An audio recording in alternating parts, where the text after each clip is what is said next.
And a happy Friday everyone. This is Nick here from Nick's News and Reviews, and it's time for a weekly roundup. Today's date is the 13th of February, so it's Friday the 13th. I'm not scared at all. I'm more worried about tomorrow. That's the 14th of February, and that's Valentine's Day, and that normally marks Stinktown for me. So I hope it works out better for you. So let's just move on. Working in chronological order, what videos have we uploaded this week?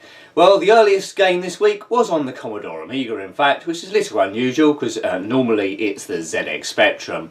But we looked at Dragon Spirit by Domark from 1989.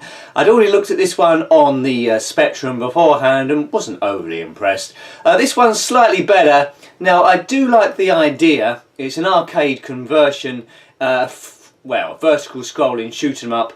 It's inventive in the fact that instead of controlling a spaceship or an airplane, which is normal fare for these games, it's a bit fantasy orientated and you're controlling a multi-headed dragon.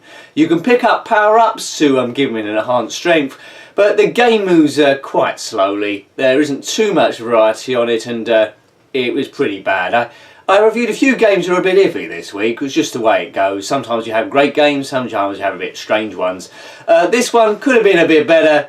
Hopefully I can get MAME working at some point, and MAME is like an arcade emulator, so it shows you exactly what the arcade game, the original, looked like, so you can compare what the conversions were trying to attempt. I think a fly just flew in my eye there. I don't know why. Maybe it was trying to commit suicide. But anyway, anything to distract me from Dragon Spirit. And then we come to two Spectrum games, both released in 1990. Now, I prefer the early Spectrum era in the early 80s and mid-80s to the later ones, because in the later era they was trying to do a bit too much, really. So these are arcade conversions as well. No, that's a lie. One of them is, one it isn't. One's a conversion for the Commodore Amiga. So we looked at Lotus Esprit by Gremlin Graphics, as I said, released in 1990.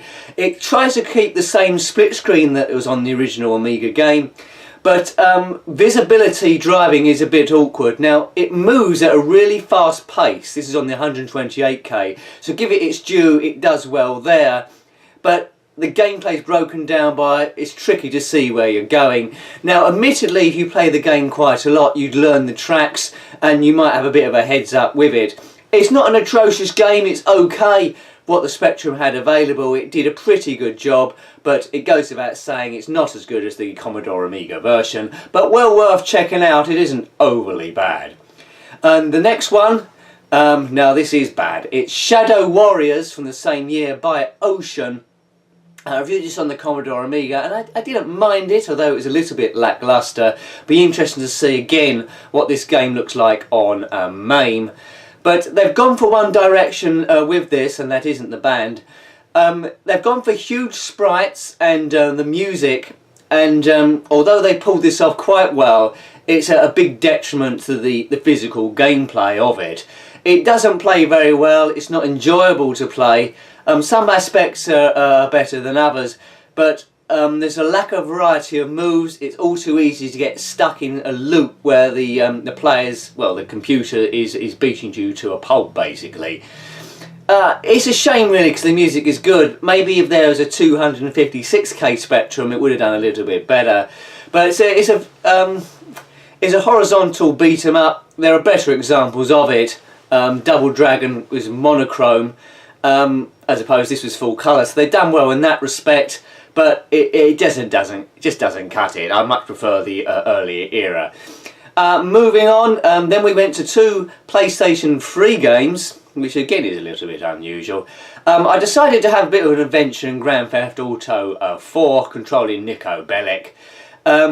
Not really a review as such, just me wandering around having a laugh. But my main aim for this game is just to play a game of darts with Roman, which eventually I done.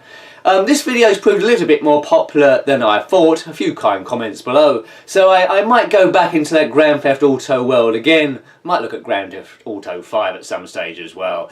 I have a few more laughs, see what other adventures we can have. And the last video of the week, 2008 Grand Theft Auto 4, I didn't mention it. The last video of the week, we dipped back into the Pinball arcade, released in 2012 by Farsight Studios. It's a Bride of PINBOT. Now, it hasn't got too many views, this video, but I love this table. It's great fun. Basically, you have to... how can I explain this one? Well, you've got this robot woman, and you have to bring her to life by hitting balls up the shuttle ramp. So first of all, doing that, you have to activate her voice circuits and her opticals, and then convert her to a fully fledged female. Yes, this doesn't sound dodgy at all, but there's some great speech in this. She does a bit of singing as well. It is quite funny. A little bit easier than the original table, I guess, because I did it quite easily. But well worth having a look at that one as well. So those are the 5 videos. I was a bit ill the week before, but I'm feeling a bit better now. We're back up to 5 videos a week. Hooray! I did attempt to do 6, but didn't have enough time. So I think 5 was my absolute limit without going stir crazy. So I hope you liked having a look at the videos this week. They were quite varied. And yeah, until next time, thanks for watching always. I love your comments below. So until next time, goodbye. Goodbye.